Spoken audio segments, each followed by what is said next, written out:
RTC కార్మికులు పెరిగినటువంటి పని ఒత్తిడితోని ఏదైతే మహాలక్ష్మి పథకం పెట్టారో దాంతోని ఆక్యుపెన్సీ రేషియో 2-3 పెరగడం జరిగింది.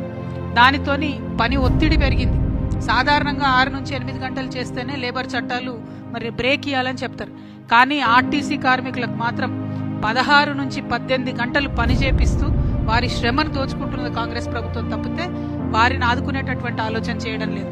ఆ శ్రమ దోపిడీ విధానాన్ని మేము తీవ్రంగా వ్యతిరేకిస్తున్నాం. ఆర్టీసీకి లేబర్ చట్టాలు ఖచ్చితంగా వర్తిస్తాయి, వర్తింపజేయాల్సిందే.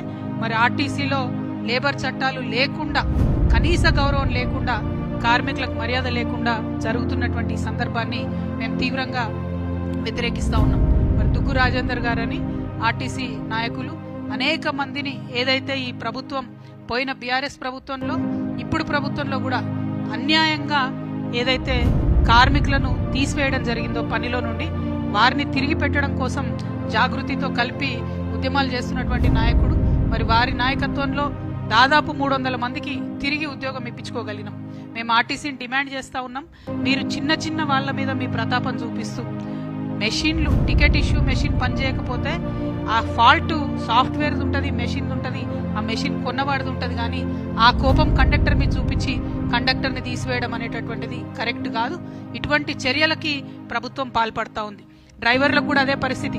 16 నుంచి 18 గంటలు వర్క్ చేయించి వారిని స్ట్రెస్ చేసి హార్ట్ అటాక్లతో చనిపోతున్నటువంటి కార్మికులను కూడా కనీసం పట్టించుకున్నటువంటి పరిస్థితి ఉన్నది.